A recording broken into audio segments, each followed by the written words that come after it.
আসলে রিজিক কোথায় থেকে আসবে সেটা আপনি নিজেও বলতে পারবেন না, এটা আল্লাহ প্রদত্ত জিনিস, আল্লাহ আপনাকে তৈরি করে দিবে। আপনি মনে করেন বসে আছেন, কোনো উপায় নাই, কী করবো এখন, 5,000 টাকা দরকার হয়, হঠাৎ হুট করে দেখলেন যে 2টা কাস্টমার আছে, 2টা প্রোডাক্ট নিয়ে গেল, সাথে সাথে আপনার 5,000 টাকা চলে আসলো, এটা আপনি চিন্তাও করতে পারবেন না। ব্যবসা আমাকে অনেক কিছু দিছে, ব্যবসা আমার পুরো লাইফটাই চেঞ্জ করে দিছি, আর আমি চাই ব্যবসা দিয়েই আগাইতে, যদি আল্লাহ সহায় হয়। আর আমার ফ্রেন্ড ছিল, আমার পার্টনার ছিল, ওর কাছে কোনো টাকা ছিল না, ও ভার্সিটিতে পড়তো, আমি পাশাপাশি জব করতাম, তো আমার কাছে 14,000 টাকা ছিল, ওই 14,000 টাকা দিয়ে আমি কিছু প্রোডাক্ট কেনার পরে এই ব্যবসাটা শুরু করছি। তো মোটামুটি কয়েক মাস ভালো হয়ে গেছিলো। আর প্রথম যখন আমি প্রোডাক্টগুলো কিনে নিয়ে আসি, আমি ওখানে কিন্তু ঠকছি, ওই যে আমি হোলসেল প্রাইসে কিনতে গিয়ে খুচরা প্রাইসে কিনছি, কারণ আমার কাছে খুচরা প্রাইসে সেল করা হয়েছে, তখন আমার ওই প্রোডাক্টগুলো সেল করতে অনেক কষ্ট হয়েছে। পরে আস্তে আস্তে ওগুলো আবার সলভ করছি নিজেই। পাশাপাশি চাকরি করে আসতাম 7টা থেকে 3টা পর্যন্ত, 3টার পরে এসে লাঞ্চ করতাম, অনেক সময় লাঞ্চ করতামও না, তারপরে যাই আমি ডেলিভারিগুলো করতাম। আস্তে আস্তে রাতের 12টা 1টা বাজতো, অনেক সময় 1টা 2টা বেজে গেছে। না, খারাপ লাগতো না, কারণ টাকা আসলে খারাপ লাগে না, টাকা যখন আসে পকেটে তখন খারাপ লাগা কোনো কাজই করে না। ওইখানে মনে করেন এরকমও ঘটনা ঘটছে, একদিন ডেলিভারি দিয়ে আসছি 25,000 টাকা, তখন লাভ হয়েছে মনে করেন 7,000 টাকার মতো একদিনেই। আমার স্যালারি ছিল 25,000 টাকার মতো, তো 25,000 টাকা হলে আপনার মাসে হিসাব করার তো ডেলি 900 টাকাও না, আর সেখানে আমি 7,000 টাকা ইনকাম করছি। তখন ম্যানেজারকে গিয়ে বলছে, কি স্যালারি দিন আপনারা, আজকে একদিন ইনকাম করলাম 7,000 টাকা।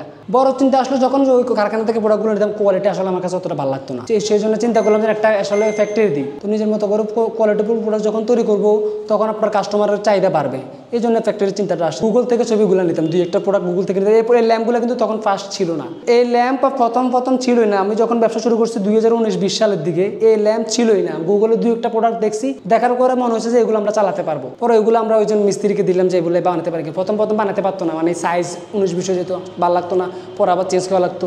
এই সাইজে আসতে অনেক সময় লাগছে, সারাদিন মিস্ত্রির সাথে গসা মাজও করা লাগছে, এমনও দিন গেছে গসা মাজও করছি। আর মিস্ত্রি বলছে যে প্রোডাক্ট হয়ে গেছে, নিয়ে যান, ডেলিভারি করতে পারেন, যাই দেখেছে কালারই ধরে নাই। এই জন্য আমি ফ্যাক্টরিতে আসা, আমার কুত্তরা ট্রান্সফার করে দিয়েছি, এই জন্য চাকরিটা ছেড়ে দিছি। বাসায় অনেক প্রেশার ছিল চাকরিটা যাতে না ছাড়ি, তাও আমি চাকরিটা ছেড়ে দিছি বাসার কথায়। আমি জানি যে এই বিজনেস করলে আমার ভবিষ্যৎ উজ্জ্বল, তো এই জন্য ছেড়ে দিছি। মিস্ত্রিদেরকে নিয়ে মোটামুটি 3 ভালোই যাচ্ছিল, তাও মানে আশানুরূপ সেল পাচ্ছিলাম না।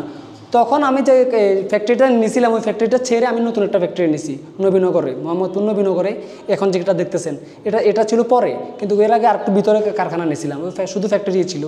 এরপরে শোরুম নিয়েছি, এটা হলো আপনার 2 বছর আগে, 2022-23 দিকে। ডেলিভারি নিজে দিয়ে হচ্ছে, অনেক সময় আমার এখানে ঢাকার বাইরে প্রোডাক্ট থাকে, ঢাকার বাইরে যে প্রোডাক্টগুলো প্যাকেট করতে কিন্তু অনেক কষ্ট হয়, এটা অনেকেই বুঝে না, ঢাকার বাইরের কাস্টমাররা বিশেষ করে বুঝে না, ওগুলো প্যাকেট করতে হিউজ সময় লাগে। তো 8-10টা যেদিন কুরিয়ার হয়, ওই দিন মিনিমাম প্যাকেট করতে 4-5 ঘন্টা সময় লাগে। তো এখন আমি যদি ওগুলো শুধু আমি প্যাকেট করতে যাই, একা পারবো না, তখন আমি কী করি, আমার যে লোক আছে ওদেরকে দিয়ে প্যাকেট করে আমি ডেলিভারি নিয়ে বের হয়ে যাই, যে ঢাকার ভিতরে যে ডেলিভারিগুলো আছে ওগুলো আমি নিজেই করে আসি। আসলে অনেক কাস্টমার অনেক সময় সাইজ বুঝে না, ফিনিশিং বুঝে না, মনে করে যে সব কিছু এক, তো তখন ওখানে নিয়ে গেলে ওদের অনেক সময় কালার পছন্দ হয় না, অনেক সময় উনি যে কালার চাচ্ছিল আমাকে বুঝাতে পারেনি দেখে আমি কিন্তু ওই কালার নিয়ে যাই। আমাকে যদি বুঝাতে পারতো আমি সেম প্রোডাক্টটা নিয়ে যেতে পারতাম, বা সেম কালারের প্রোডাক্টটা কোনো সমস্যা নেই, কালারে অনেক সময় সমস্যা হয়, তাও আমরা কাস্টমারকে ম্যানেজ করি।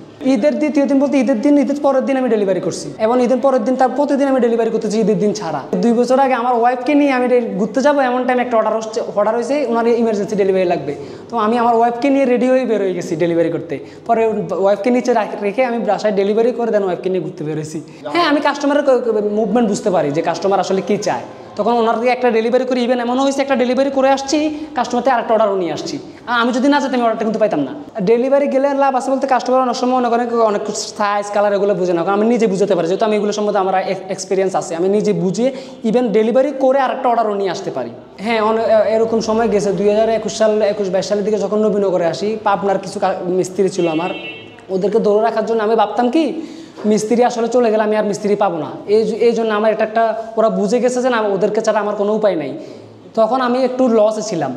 পরে যখন আমি বুঝতে পারছি এটা আসলে একটা মিস্ত্রি গেলে 1000 মিস্ত্রি আসবে, তখন আমি মিস্ত্রি চেঞ্জ করে ফেলছি। পুরো মিস্ত্রি 4-5 জন ছিল, সবাইকে আউট করে দিয়ে আমি নতুন মিস্ত্রি নিয়ে এসেছি। ইভেন আমি এখন কন্ট্রাক্টে কাজ করাই, কাজটার মজা, নিজের কাজ আপনার কাজ করতে মজা লাগবে। আমি অন্যদিন গেছে মনে করেন ডেলিভারি না করা পর্যন্ত, শেষ করা পর্যন্ত আমি ভাত খাই নাই, লাঞ্চও করি না। আমি ওই লাঞ্চ 7টা-8টার দিকেও করছি, এরকম আমরা অনেক দিন গেছে। ইভেন আমার ডেলিভারি না হওয়া পর্যন্ত আমার শান্তি নেই। মনে করেন আমার এখন হোলসেল যায়, 20টা প্রোডাক্ট ব্যানে উঠাতে হবে, উঠে তারপরে ওটা নিয়ে যেতে হবে চকবাজার বলেন, তারপরে গুলশান বলেন, ওগুলো আমার হোলসেল যায় প্রোডাক্ট। তো ওখানে ওগুলো আমি কমপ্লিট না করে আমি খাবো না, কমপ্লিট করে তারপর খাবো।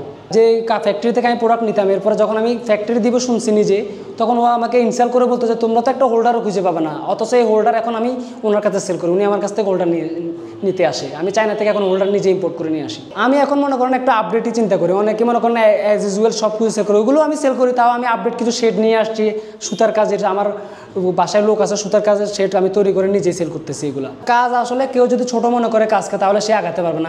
আমি করোনার টাইমে যখন আমার চাকরি তখন ছিল, চাকরির স্যালারিও পাচ্ছিলাম, কিন্তু আমার কাছে ঘরে বসে থাকতে ভালো লাগতেছিল। আমি তখন মাস্ক সেল করছি, আমি আলু পেঁয়াজ বিক্রি করছি ব্যানে করে। একটা লোক ছিল সাথে, যদিও ব্যান, আমি তো ব্যানার টানতে পারি না, ওকে নিয়ে ও ব্যান টানতো, আমি নিজে আলু পেঁয়াজ সেল করছি। তারপরে ইভেন আলু পেঁয়াজের পর আমি শার্ট প্যান্টও সেল করছি ব্যানের মধ্যে।